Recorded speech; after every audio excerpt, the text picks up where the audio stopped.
Ruby, you know how I know it's spring? Went for a walk today. Immediately, my eyes were like red and itchy. I was sneezing. I can tell it's almost spring. We're getting there. Yeah, it's been really nice these last few days. Not as nice as Arizona, but not too bad. Yeah, this is Eagle Eye Podcast presented by Nissan. He's Reuben Frank. I'm Dave Zangaro. It's funny because like I love when the weather changes, but my allergies sometimes just like kill me. So it's always like a love-hate thing. And it's crazy. Like when your team is in the Super Bowl, everything, like the whole timing of your life changes. Like the season just ended and it's almost March.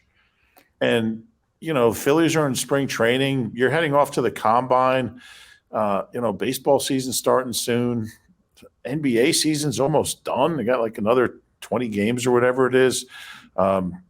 We just finished the season. It makes for a very short off season, and so we got a lot to pack into some of these podcasts. Yeah, it's crazy. I leave for the combine next week, and then free agency is right after that. The draft is less than 2 months away. So crazy. Yeah, I think I said this last week. It's like you're waking up at noon and everyone else is already like living their lives, and you're just trying to catch up. But the Eagles are really trying to catch up now because they have to fill. And that's where we'll start today. We have a bunch of stay or goes to get into. Nick Rollis getting taken by Jonathan Gannon. But the Eagles right now are trying to fill both coordinator jobs. And the offensive coordinator one, I think we all pretty much understand that that's going to go to Brian Johnson. They might interview some people, and they probably should just to talk to some folks. But the defensive coordinator search has been pretty fascinating already.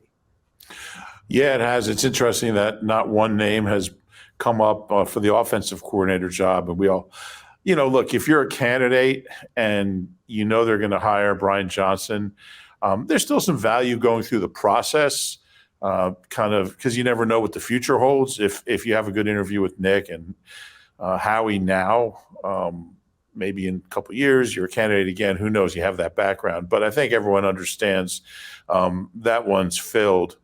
Defensive coordinator is different. It could still go to Denard Wilson, but I like the fact that they're talking to a bunch of different guys, meeting with a bunch of different guys from different backgrounds, college, pro, it's been an interesting process. I think that's a positive. I think the more different opinions and viewpoints you can get, it's always valuable. I'm with you. I agree it's valuable. I think some people could look at it and be like, man, this search seems aimless. Like they're not looking for a candidate that fits a certain mold, but I think that's a good thing. We could tell the Jamal Singleton story again.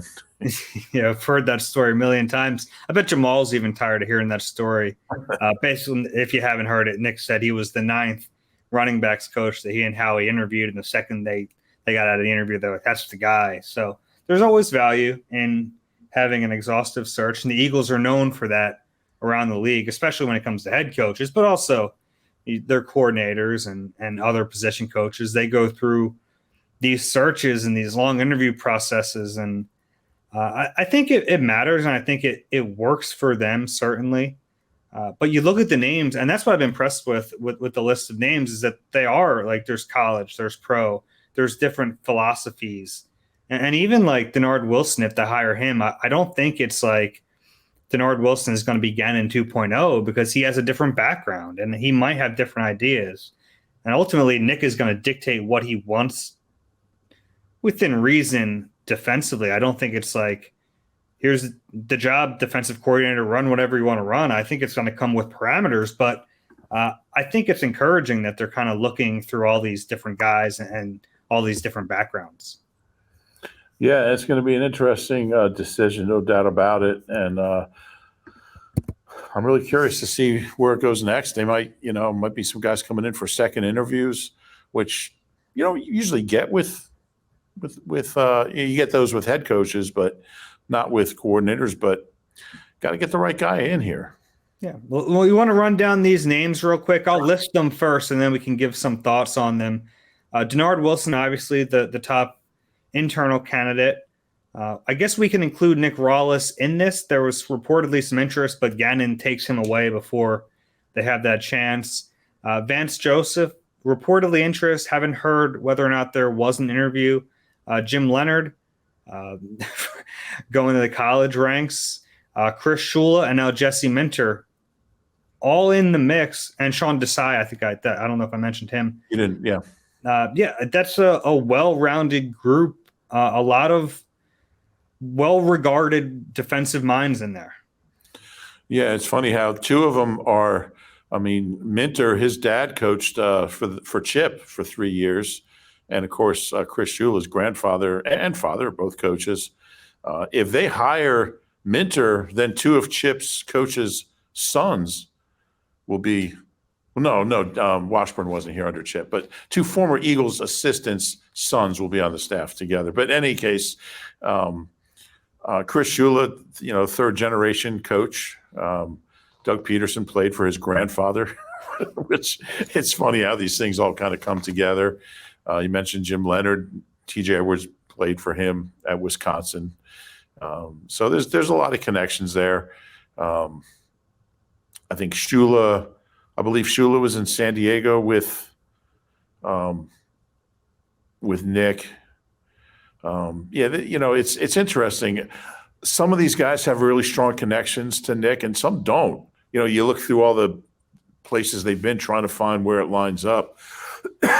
Excuse me. And I don't think there's anything wrong with that. I always tell the story about Andy Reid's first staff. He didn't know any of those guys. He didn't know one of them.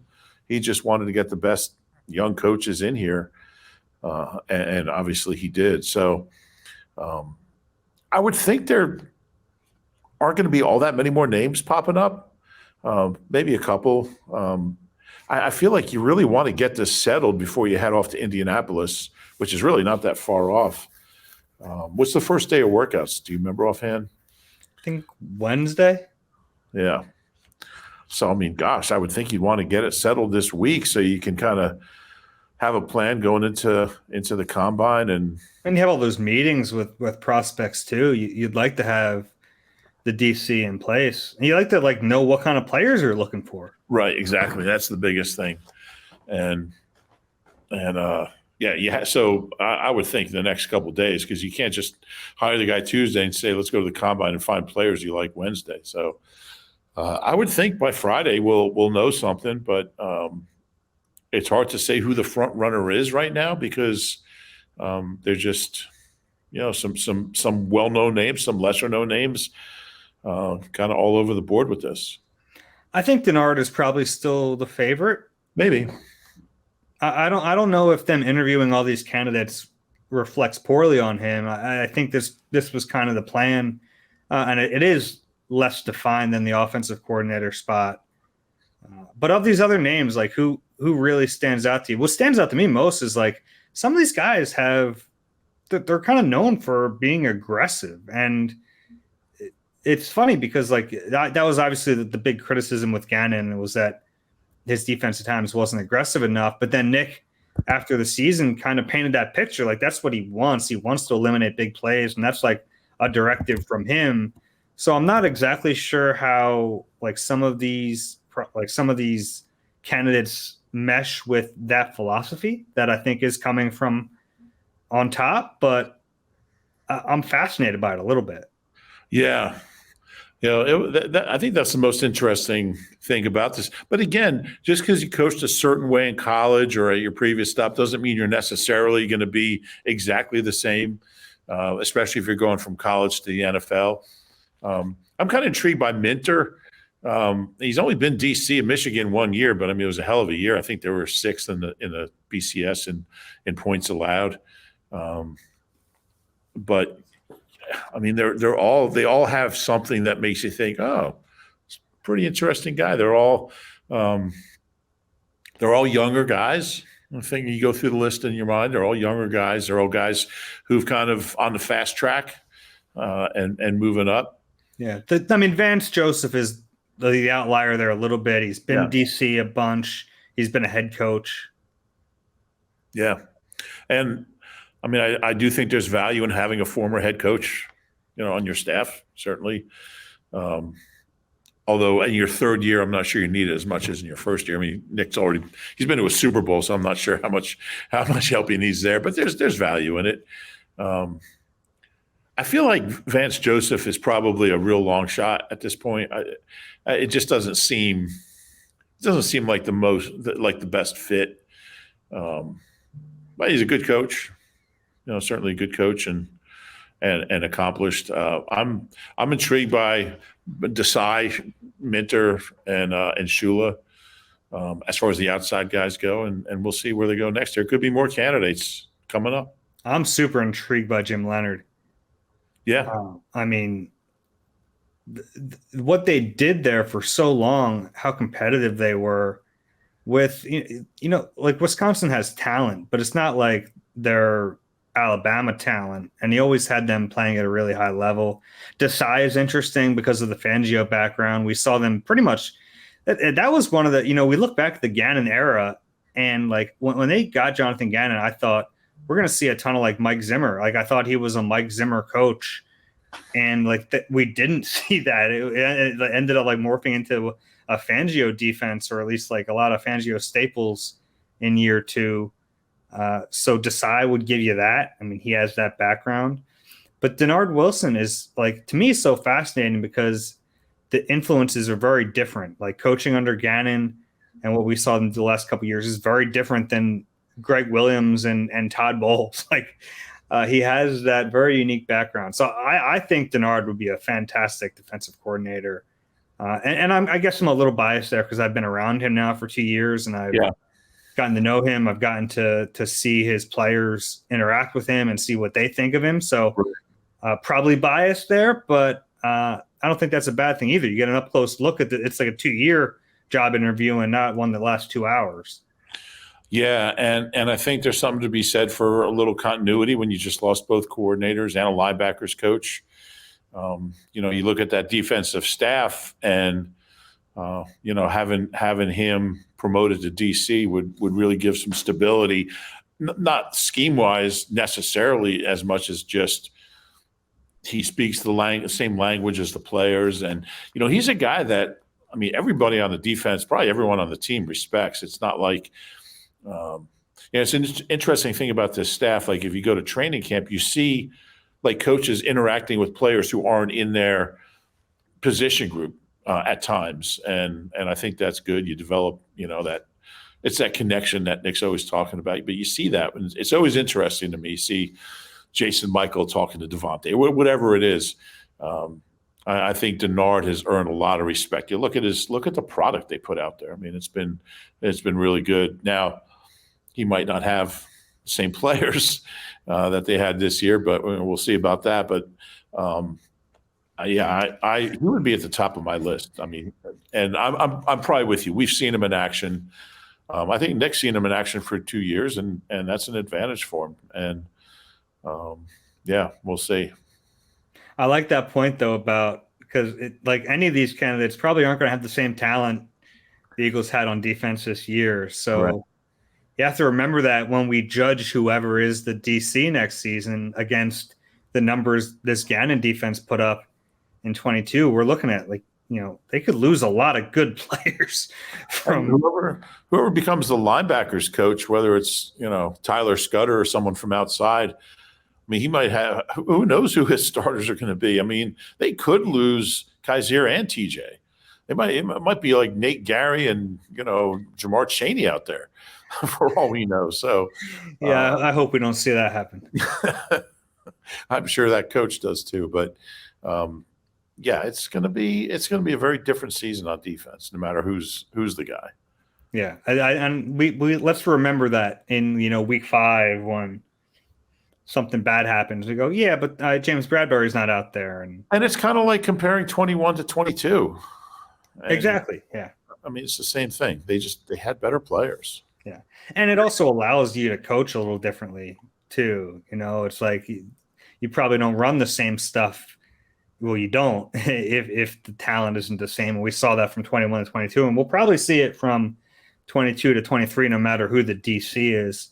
But I also like DK McDonald. He's one of those coaches who he's right now the assistant defensive back coach. We talked about him, like the path to promote internally offensively is really pretty straightforward. It's Brian Johnson moves up and then Alex Tanney becomes quarterback's coach, but it's almost as clear cut on defense. You'd move Denard Wilson up to DC, and then DK McDonald, who's one of Nick Sirianni's favorites, really, and it goes beyond their relationship. Yeah, that's one of my favorite things, like trying to figure out from the top coaches and the executives in the building, like, all right, which coaches are the up and comers in your building? And DK is always one that gets mentioned. Remember when Nick was telling us how he gave, it might have been back in training camp, how he gave every assistant a project to work on during the off season, and then make a presentation about that, whether it was goal line defense or third down, whatever it was. And so we're walking out of the auditorium, and I said, "Who had the best one?" He goes, "Oh, DK." Like it was obvious, like it was, oh yeah, obviously DK. I mean, he loves DK and very detail oriented, like Nick. Yeah, exactly. And Denard is too. Yeah, no doubt. Yeah, that would make sense. You could move up from within, which I think is really important to everyone from Jeff Lurie down. This is an organization that really values promoting from within. One guy they can't promote is Nick Rawlis. Becomes the youngest coordinator. He was already the youngest position coach in the NFL. Now he's the youngest coordinator in the NFL. He hasn't turned 30 yet. Pretty impressive. He's one of those coaches that we've heard, since the moment he arrived. All right, he's going to keep getting promoted, and he's going to probably end up being a head coach one day. Yeah, he probably will. It's really funny. I spent a lot of time to get there. Yeah. I mean, it'll be 10 years, and he'll still be a young head coach. I spent a lot of time with Nick in Arizona just because, like, his table was like right by the entrance. His table was right by the entrance, and so like when I was waiting for my guys to whoever I needed to talk to, I always sat down with them. I think every day we were in there, and because we don't get a chance to talk to these guys. And I had a long chat with Nick in August about Kaiser and TJ, and he would always tell me he appreciated that story and he enjoyed talking to me and all that. And we never had a chance to talk again, so we made sure we caught up in Arizona. And the one conversation I remember was he asked me if I golf, and I said I don't, but even if I did, I wouldn't have time out here. We're so busy. And he said, "Man, it's really beautiful here. I don't know if I could live out here, but it's really well." Now he lives out there. So really sharp guy. And I was impressed right from the get-go last year as what was he, 27 when he got hired? How the linebackers just respected him. And he came in saying, I don't have all the answers. I'm still new at this. And he's a guy who, he played, where did he play? I forget where he played. Iowa State? Maybe? In Nebraska. Nebraska, yeah, that's right. And as soon as he got out, he's like, I won't coach. And so he started out early, and he's worked his way up. And look, he's a DC under a defensive coach, but man, if you believe the reports, there was a lot of people interested in Nick Rawlis. I'm not sure how true that is, but Minnesota. He played in Minnesota. That's right. Yeah. I said Nebraska. I was like, Nebraska's not right. Yeah, you still had Nate Gary rattling around in my brain. Well, we knew it was the Midwest somewhere, but he's just a sharp guy. The guys respect him, and I'm a big fan of Nick Rawlis. I'll miss him because he's such a good guy, and really enjoyed not really getting to know him that well because we just didn't have any opportunities. But the few times I had to, I got to spend with him, just really think a lot of him. A really sharp mind, good listener, really has some his own ideas about defense. So it'll be interesting to see how different. It's obviously still Gannon's defense, but good for him. Good luck. Good luck trying to get a bagel out there because you can't get a bagel in Arizona. Good bagel. I'm sure he'll cry about that when he's, outside in 70-degree weather in winter. That's a fair point, but you can't get a good bagel. That's a minus wherever you're living. But yeah, good luck to him. But it's another job they have to fill. It is, and that's why you're not going to fill that probably before you fill the DC job. So time's ticking here a little bit. And then we see Shane Steichen hired Jim Bob Cooter to be his offensive coordinator. They had just 1 year together with the Eagles, and Jim Bob was like a consultant on that team. And it was funny. His role was never really clearly defined when he was here, but the way Nick Sirianni talked about him and the way Shane Steichen talked about him, it was clear he made a pretty big impression on them. And now we see that come to fruition here with Shane hiring him. And Shane will be calling the plays. I mean, he's made that clear. He's really good at it. So, yeah. Curious to see if Gannon will defensive play call in Arizona. Shane hasn't named any other coaches, has he? Not that I've heard. Yeah. If I were him, I'd hire Roy Estevan right away. Interesting. I wonder if there's anybody that Shane and Gannon are both trying to get. I don't know. I think Rollis was the obvious one for Gannon. They both came from that Zimmer tree in Minnesota. I don't think they crossed over, did they? Or maybe for a year. No, they didn't. They didn't cross over at all? No. Yeah, but they obviously knew a lot of the same people, and it was clear that like Nick was JG's guy. Shane's an interesting one. He obviously isn't taking the quarterback's coach because the quarterback's coach is going to replace him. You wouldn't think he'd be able to take Alex Tanney because he's going to move up to that role here in Philly. I wouldn't think he would take from the defensive side. It's possible. Yeah. You know, Nick always joked that like these guys. He always joked like, I'm not going to let them take any of my coaches. But no, I mean, Nick took Kevin Patullo. He took Jason Michael, and I mean, he took Gannon, but Gannon was going to leave either way. Yeah. So maybe if one of these guys can say, well, so-and-so was going to leave anyway, they can get away with it. And just to be clear, the league changed the rule a few years ago, maybe in 2020, that teams can't deny a position coach a coordinator job, no matter what their contract status is, which is the way it should be. I mean, you shouldn't be able to, that's restrain a trade, I guess. You shouldn't be able to do that. And I think a lot of coaches wouldn't anyway. I don't think Nick would block a guy like that, but it has happened. Andy did it. I can't remember who it was. He did it once, and he said he felt so lousy. He said, I'll never do that again. Yeah. I think that there are some extenuating circumstances, like if there was a situation where Brian Johnson was about to leave after his first year, I think maybe the Eagles, like they obviously couldn't at that point, but we saw them do it with John DeFilippo. Remember that? Yeah. Someone came sniffing around Flip after Carson's rookie year, and they said, no, we need this to stick together. So I think like if you have a young quarterback that you're worried about losing progress with, I think that's maybe one case. But like you said, he can't do it now anyway. Yeah.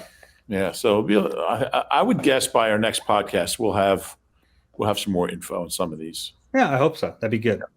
And by the way, you mentioned Alex Tanney. I just want to tell everybody, keep an eye on that kid because he's not really a kid, but played in the NFL or was in the NFL, didn't play, but he's just one of those former quarterbacks, really smart, really highly regarded all over the franchise. He's one of those guys you can just kind of tell he's on the fast track. He's going to be moving up. Yeah, I think that's fair. When I kind of bug people about that, the two names that always came up were DK and Alex Tanney as like the lower level, not position coaches yet, but had that ability. Yeah. All right, it's time for Stay or Go. We do this every year, and it's always fun. It's a good way to break down the roster. We used to try to do it alphabetically with the whole roster, and that used to put my head through a loop. So a few years ago, we made the switch back to positions, and it made my life a lot easier. So I appreciate whatever makes your life easier. I'm all for it. Let's start with receivers, okay? Let's do it. And we already have these written pieces out, so you can go and read them for a little bit more if you want to see them in front of your face. But we'll go through these alphabetically, and we just say stay or go. Stay means they're on the 53-man roster next season. Go means they are not. So there are a lot of these guys will obviously be here in training camp. Some of them might make the practice squad, but if they don't make the 53, we consider them go. Rube, Devin Allen, we'll start off with your guy, track star. I really agonize about this one because I think he does have a chance. There's something that I like about him, and just the progress he made from the start of camp to the end of camp this past summer. There's something there for a guy who hadn't played football in so long. I do think we'll see him in uniform at some point next year. I don't think it'll be from the get-go, so I have him going, but I've got to keep your eye on.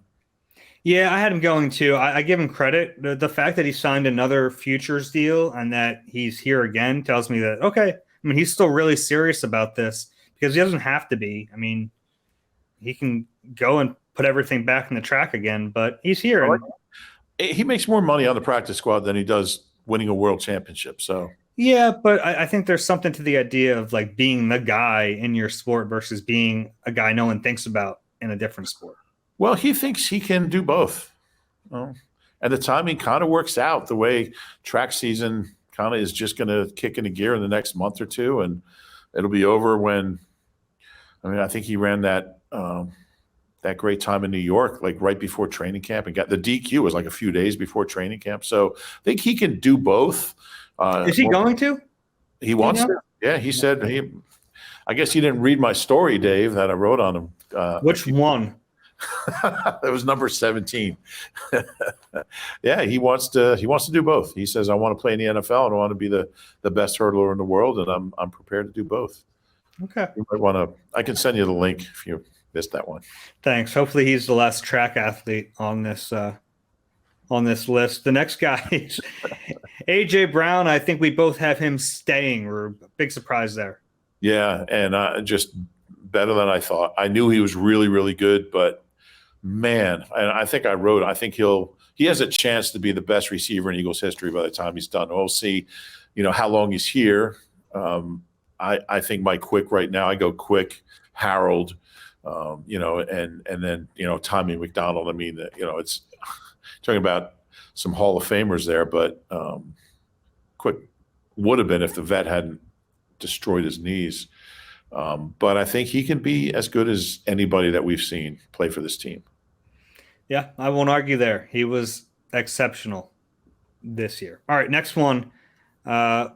Tyree Cleveland. And if you don't know him, they signed him to the practice squad in January, so we haven't even really seen him at all yet on the practice field, but kind of an interesting name. Tyree, it's an interesting name.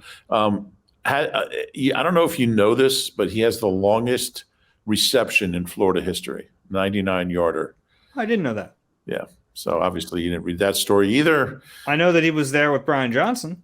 He was there with Brian Johnson.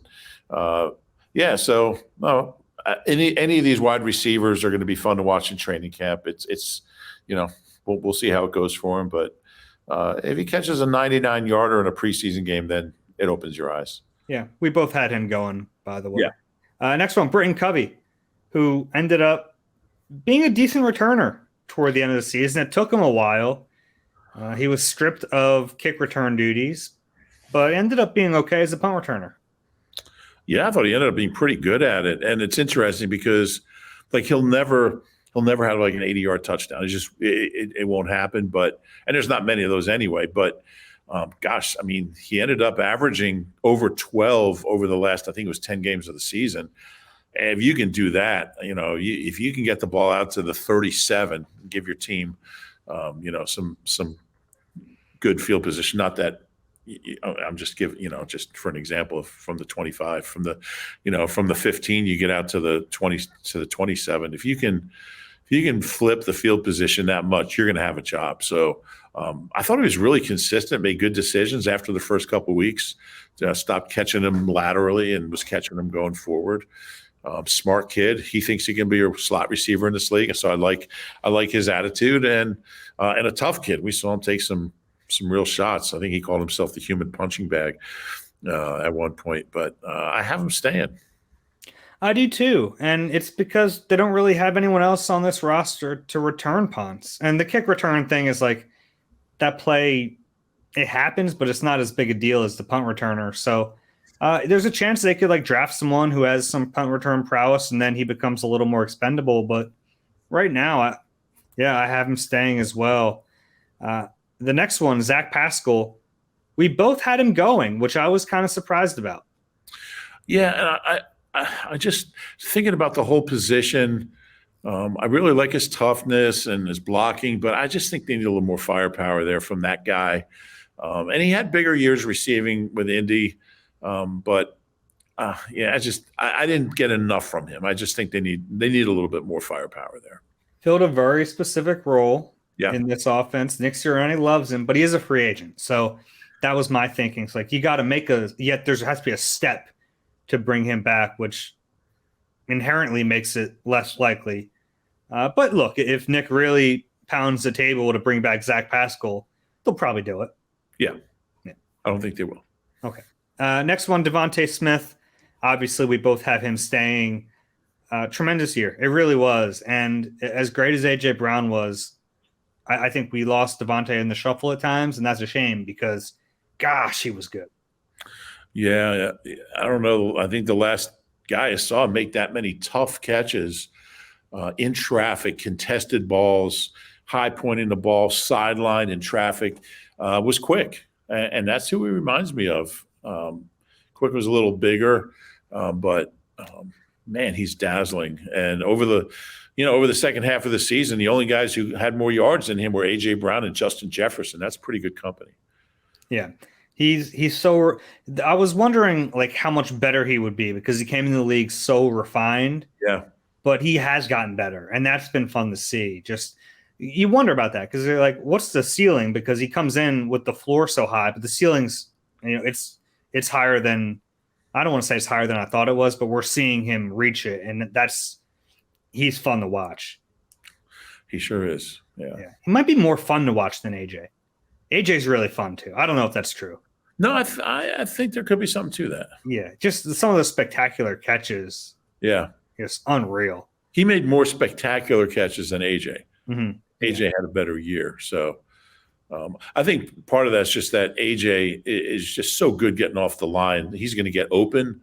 And Devontae's pretty good too, but and there are times he gets open, but it just seems like more of his catches were those wow moments. Yeah, the body control with him is incredible. Crazy. Greg Ward, one of our favorite guys. It's just tough to see him on this roster. Just as tough as it was to find him on media day when he didn't want to talk to me. I finally tracked him down. It wouldn't shock me if he's back on the practice squad. He really wants to play. He really thinks he can still play in the league. I don't think he'll be back. He might need a change of scenery. Who knows? Maybe he'll be in camp with the Colts. Wouldn't shock me. But I don't think he'll be here. Yeah, I'd like to see him get that opportunity. And the shame for him is it's probably going to come on a team that isn't very good. Right.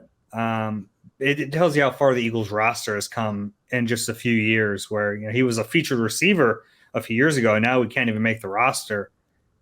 But I think he could play for a lesser team. And I'd like to see him get that chance to actually play again in the league. It won't be here. Hard to believe the days of Fulgham, J-Jaw, Rager, and Ward is just 2 years ago.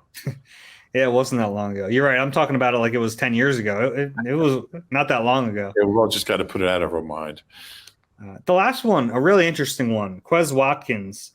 I don't know how you went on this one. We disagreed on this one. You had Quez going. I have him staying.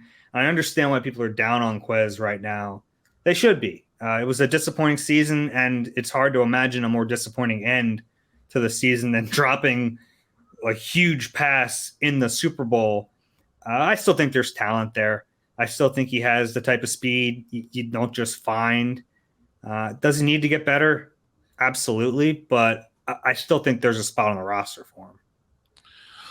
Yeah, all those things you said about him are true. I don't know how you can have confidence in him after, and not just that play, but Dallas, Washington.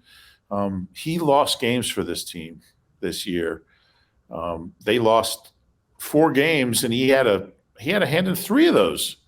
Like the Saints game, maybe he messed something up that I forget, but that's the only one that he didn't have a significant role in. I just don't know how you can trust him. I think he might need a change of scenery, and I think they just need a slot or a third receiver that they can just rely on because I think that's the position. And I love his speed. I mean, The guy has, I think he's got 8 40-yard catches over the last 2 years, but I just think it needs somebody more dependable in that spot. You bring him back. He's under contract. You bring him to training camp, and if he dazzles, maybe you keep him. Depends what the other guys do. But my hunch is that he's gone. Interesting. Yeah, this is the one we might disagree on most in this series because I get it. Like I get why you say all those things, and they're true. Like he was disappointing, but we knew he was still learning. We knew he was still getting better. Nick Sirianni talked about him as being a number 2 before, last season. I don't think that was ever true, but they clearly liked what he offered. And I'm not ready to throw that away after one bad season. He's going into year 4. He is. So, but he's still relatively young. Yeah, he is. He's under contract. There's a lot to like about him, but if you're Jalen Hurts, how much do you trust Quez Watkins right now? I don't know. Yeah, you got to build it. You got to build it back. And I think they'll do that in training camp. I think he'll be here. Okay. All right. We'll do one more position. We'll take a quick break and then finish up with some more positions. But cornerback, we kind of paired these together with like the opposite positions. The top name here and the top one alphabetically too happens to be James Bradbury. We agreed on this. It's just tough to see him coming back. Yeah, it is. And I keep trying to play with the combinations and possibilities.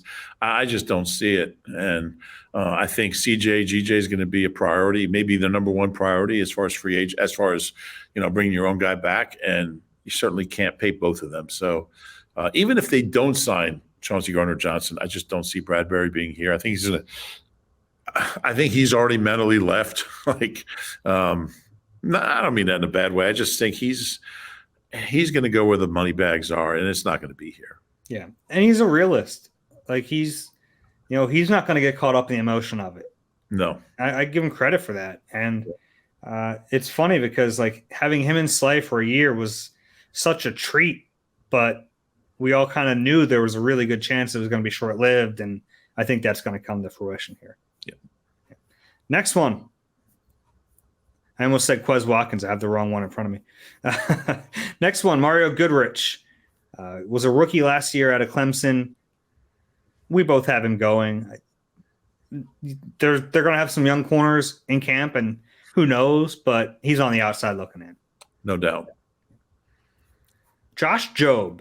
We disagreed on this one. You had him going. I had him staying.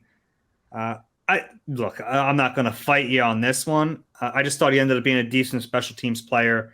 I think they're just going to have some younger corners on this roster. Now, maybe they draft a couple. I think at least drafting one is very much in play.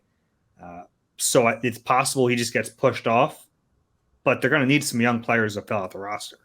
Yeah, I actually had him staying, and I changed it at the last minute. To spite me? No, I hadn't seen yours. No, basically because I feel like they're going to draft a couple guys.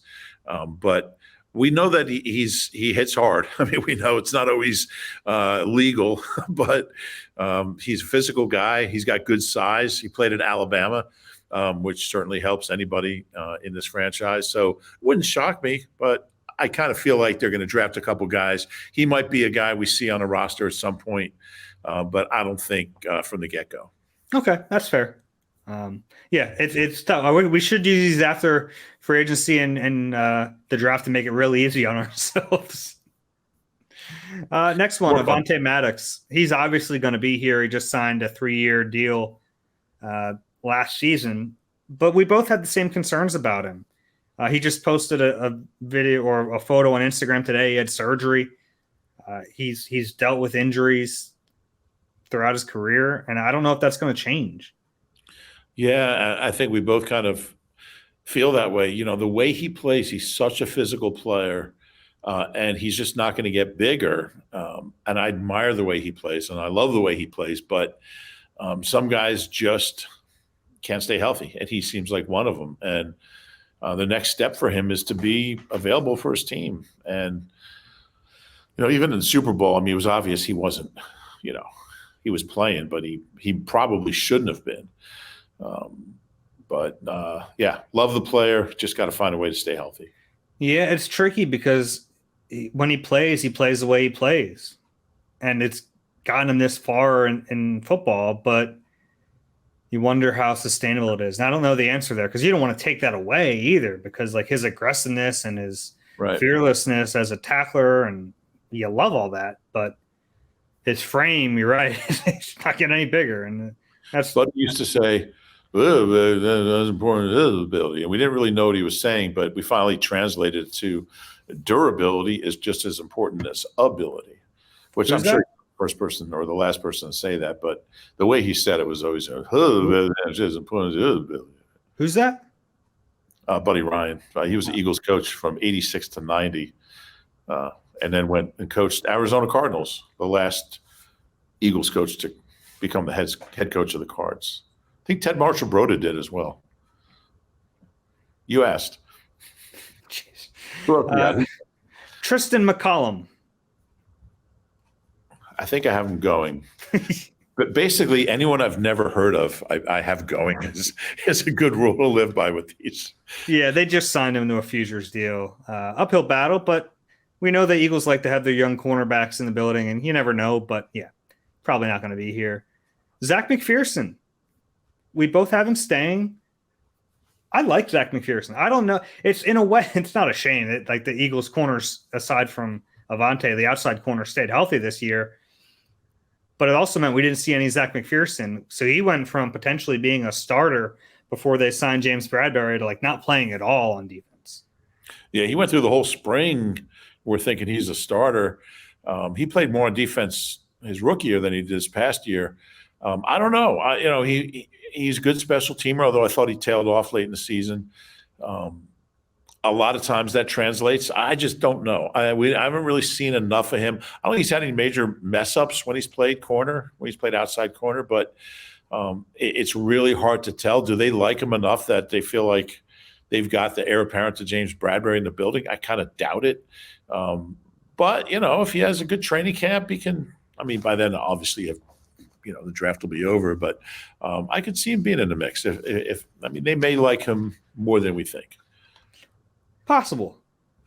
I think they'll find another CB2, but I think they do like him, and he is a good special teamer, and he'll be here next year. Yeah. Josiah Scott, we disagreed on this one. You have him staying. I have him going. To me, it was just so telling that the Eagles were willing to shuffle positions to get him off the field this year. Yeah, they had a better option. I just don't know who the slot's going to be, so I just kept him just because I don't know. It's I thought he had some of the worst plays of the season, but he also had a couple interceptions. He picked off Aaron Rodgers. He's around the ball. There's something there. Young guy. I just kept him. Yeah, it's just fair. It's like the Josh Jobe thing. I won't fight you on that too much. And then Darius Slay.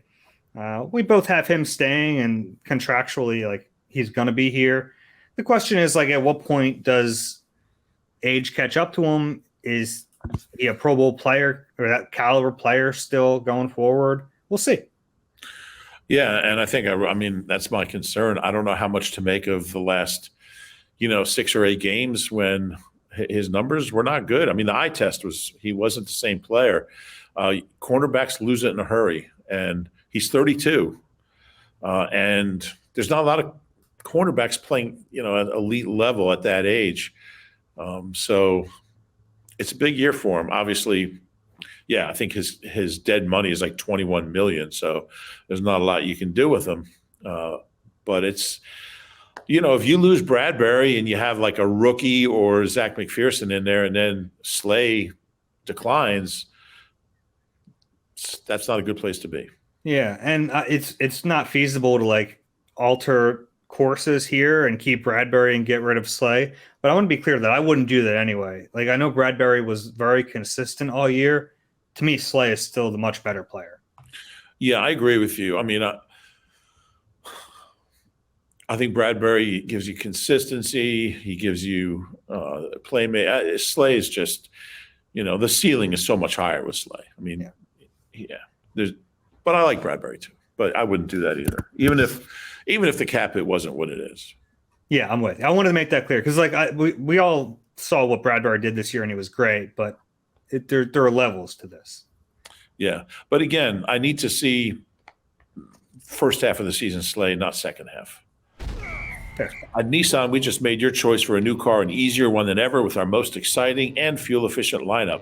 The choice is yours. Now get great offers across our full line. Shop your local Nissan store today at nissanusa.com. Catch all the sports action and more at Rivers Casino in Philadelphia. Whether it's the money line or the pass line, there's something for everyone in a great sports book.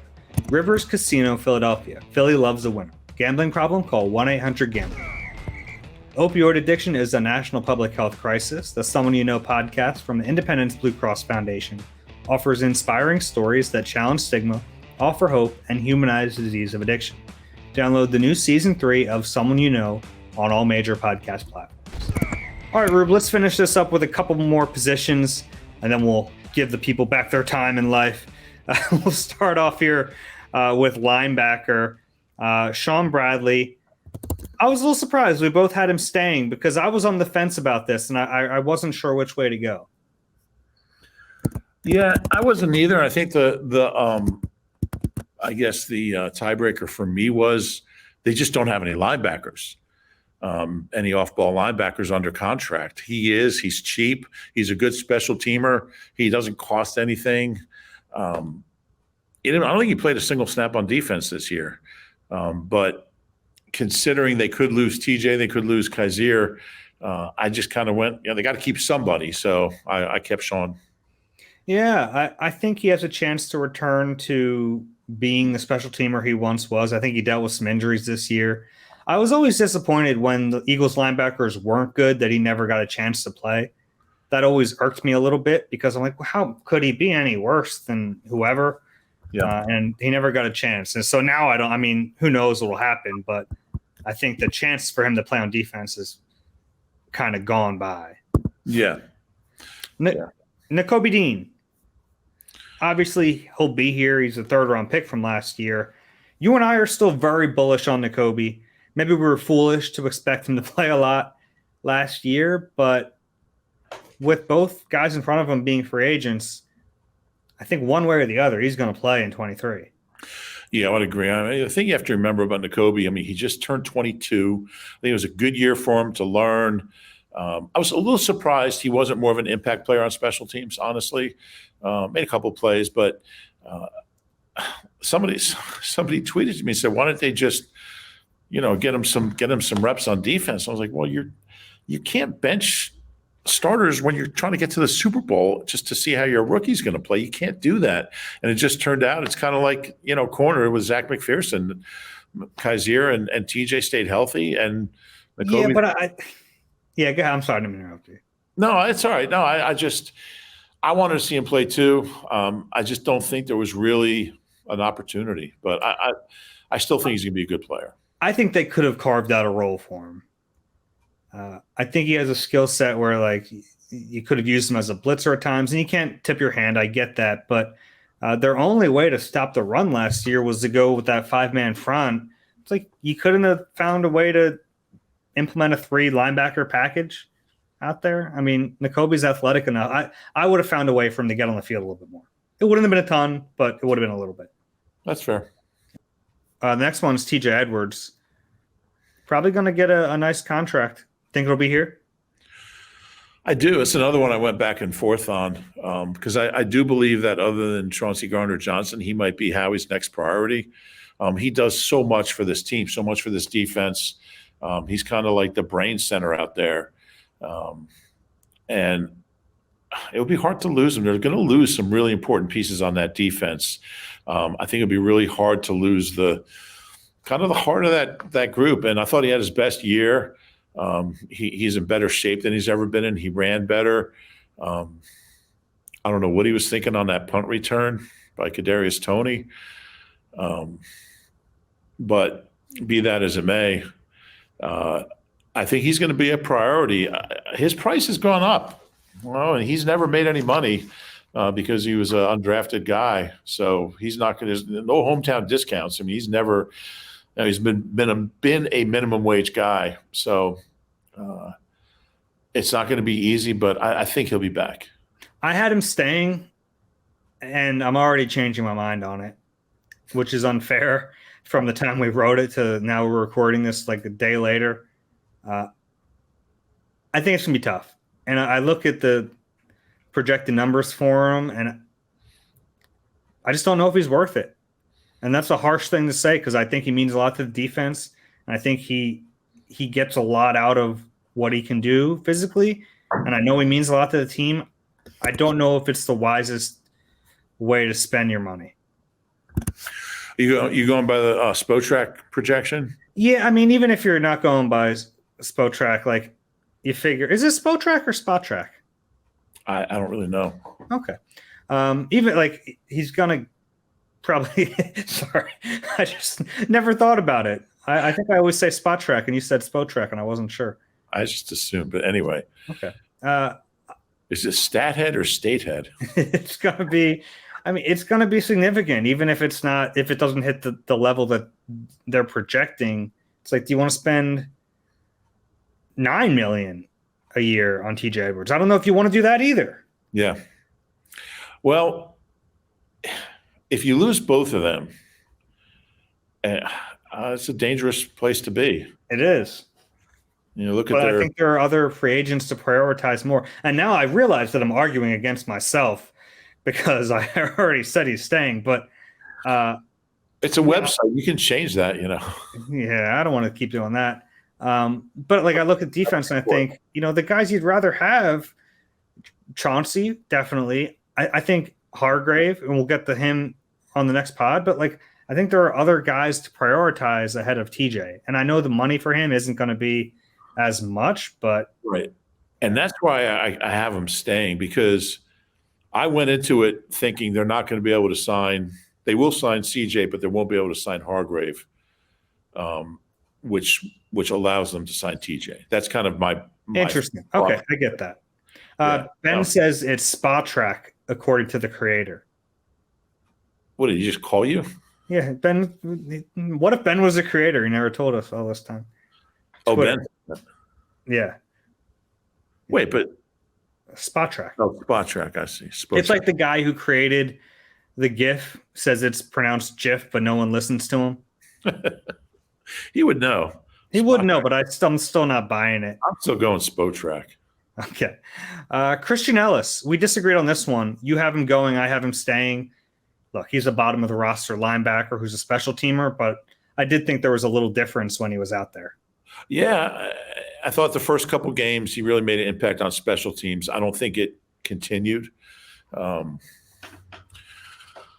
don't know. He's a physical guy. He's a big guy. It wouldn't shock me if he's here, but I am going. Okay. Davion Taylor, we both have him going. It's a shame because there was a little window of time where you saw it and you thought, oh, maybe they got this right. 3rd round pick. It took a little while. And then at the end of 2021, he got hurt. Then he got hurt in 2022 in training camp, and he's not on the roster all year. And now he's like a forgotten guy. Yeah, I mean, he's been on the practice squad, and I think when you invest a 3, you want to try every possible way to get something out of that investment. I think he started 5 games, played pretty well last year, but the only thing he's got going for him is that position is in such flux. So there's a chance. I mean, he's a guy that started games in the league. He's still a young guy. He was a draft pick here. He's not expensive. So there's a chance, but I don't have him staying. I mean, it would be a cool story in training camp if he like starts to wow everyone. And I don't think it's completely out of the realm of possibility, but I think it's unlikely. And it would be good for us because the dude is a quote machine. He is. Smart kid. I like Davion. But yeah, I do too. Tough for him. The last one's Kaiser White. And yeah, I expected more from Kaiser when they signed him. And I think at times we saw that, but I don't think it was consistent enough. I thought he earned his role out of training camp. He was very good in training camp. I thought it was okay this year. I thought he got off to a hot start, and I thought he finished pretty strong. But there was kind of a long period in the middle of the season where he just wasn't showing up. I thought he'd make more plays, more splash plays. They didn't really come. He was okay. But considering the money that he's going to cost, I don't think there's any way he's back. Well, do you think he's going to cost a lot of money? Because he was coming off a better season in 21, and he didn't sign a very big deal. He signed a 1-year deal with the Eagles. So my only thinking here is like, all right, what if they can't afford TJ? Do you want to start fresh? Is there a chance they would change courses, sign Kaiser for cheaper, then you're starting Tua Kaiser and Nakobe Dean at the mic? I don't think so. I don't think he'll be here. Okay. All right. I like playing devil's advocate a little bit. I don't think Tyler Scudder likes him. No, I don't know. I mean, his position coach is gone. His coordinator's gone. I don't think he'll be here. Yeah. Yeah. Well, I don't either, but yeah, fun to play that game. The last position we'll get to today is running backs. And we'll start off with Kennedy Brooks, who was here in training camp, and then he wasn't here for a while. Now he's back on a futures deal. Really productive college runner. Yeah, I was shocked when I started digging into him over that 4-year period that he was at Oklahoma. I think he took a year off in the middle. He had the second highest rushing average in BCS behind who was it? Travis. How do you pronounce his last name? Etienne. Etienne. He ran for 1,000 yards every year. I mean, we saw. The guy runs hard. But I don't know where he fits in. It's another position, though, where if you have a good camp, there just could be a roster spot for you. But I don't think it'll be here. Yeah. Next one, Kenny Gainwell. He'll be back for year 3. We both like Kenny. You like him more than I do. I really like him. It's hard to watch him in the playoffs and think that guy. I like him more than anyone does. Yeah, that's true. He certainly has a role. I think you're closer to thinking he can be a running back 1 than I am. I think he's a change of pace guy still, but that's very valuable. I think it's, there aren't many teams who just have one running back. So right. And I think we just disagree on, I think he can be, I probably think he can be a 14 touch a game guy where you think he might be a 10 touch a game guy. So I don't think we're that far off. I don't think he can be a bell cow guy that's getting 20 carries a game. Yeah. But he's really talented. He's really good, and he's not afraid of the moment. And that really impressed me. He's a guy that, whether it's a preseason game or the Super Bowl, I mean, he's ready to go. I do think you need good people around him, but I think he can be an RB1, just not maybe in the classic sense of 20 touches a game, which there's not really a lot of those guys anymore. Interesting. It would be a different structure. Your RB1 would be the change of pace. In a way, you know what I mean? Like you would have that skill set, and then your between the tackles guy would be the second. Yeah, and I think Kenny really improved his value or his stock by, we've talked so much about how bad he was catching the ball in training camp, but he caught it better during the season. I think he had a couple drops early, but then he really kind of settled into it the more he played. It's really kind of a crazy story. I mean, he averaged 4 touches a game during the season. He was there. Gosh, I think he had the 5th most scrimmage yards ever by an Eagles running back in a single postseason. It helps to play 3 games, obviously, but I think he can handle expanded role, kind of like the role he had in the postseason, where I think he averaged 14 touches a game. Yeah. Okay, that's fair. Next one, Miles Sanders. We both have him going. You look around at all the priority free agents, and we look at this team's history. They don't really pay running backs. I mean, they did for Shady, but Shady was special. I don't know if Miles is special like that. Yeah.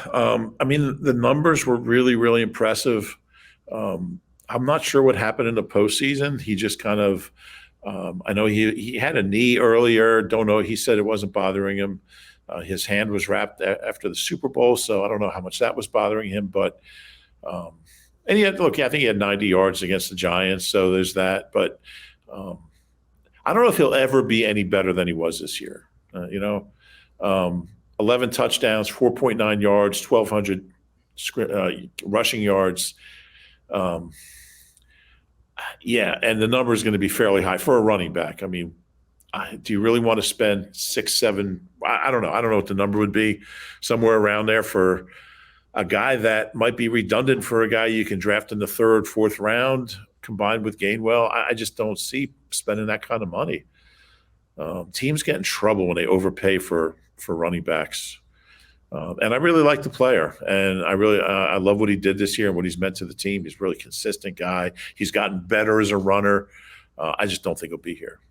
Yeah, if you're going to pay for a running back, it better be someone who really, really changes the game and someone who, like, defenses are up all night thinking about. And I don't know if that's Miles. And that's not a knock on him. He was very good this year, but don't know if he's going to be worth paying that money to. You know what this just reminded me of? It just reminded me of Shark Tank. You ever watch Shark Tank? Yeah.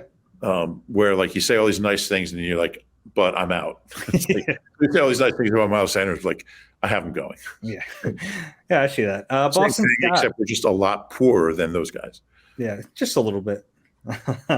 Boston Scott, also a free agent, but you and I are in agreement on this.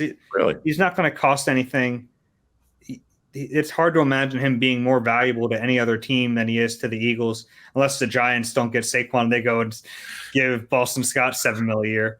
I think he'll be back. I think you want him back. Yeah, I want him back. Yeah, I think he's a really, really reliable goal line guy, short yardage guy, a guy who really has an uncanny ability to produce in limited reps, limited snaps. He's always ready. And if you need him, if you need 12 carries out of him a couple times a year, he can do that too. Good receiver, although we didn't really see a lot of it this year. He's not going to cost. I don't think he'll cost anything. So yeah, I'm all about keeping Boston. Yeah. Last one, Trey Sermon, who we haven't seen yet here, at least, and I want to see him. I want to see him in training camp, but I have him staying. You have him staying. Really? Yeah, I was surprised about. I was surprised about that too. Okay. Yeah, I think we both made that decision thinking the other one wouldn't. It's funny. He's also the player I think I got asked about more than any other non-starter this year. Fans want to see Trey Sermon. Yeah, here's my theory. I think, and I mean, he was a high pick. He was a 3. Mm-hmm. The 49ers picked him in the 3rd round. I think the Eagles claimed him in preparation of next year. Like, they knew Miles was a free agent. They knew they didn't really know what they had in Gainwell yet. They knew Boston was a free agent. I think Jason Huntley was in camp, and they knew that they might need a running back in 2023, although they might not need it this year. So they kept him around. He was on the roster. He practiced. He had 2 carries that he got 19 yards on, and then we didn't see him again. I think this is my theory, which might be wacky, but I think the whole reason they claimed him was for next year. So keep him under wraps this year, and then next year you go Gainwell and Trey Sermon. I mean, there's a reason he was a 3rd-round pick just last year. So that's my theory, and I'm sticking with it. I don't hate that theory. I don't know if it's completely right, but I don't hate it. Okay. I like a good theory. It's February. We're allowed to have theories. Yeah.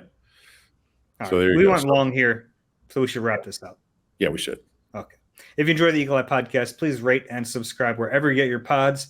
If you're watching on YouTube, please click the like button and subscribe there as well. Got any last words here? No, it's too late for that. We've started this process, so we appreciate everyone. For Rube, I'm Dave. This has been Eagle Eye presented by Nissan. We'll talk to you soon.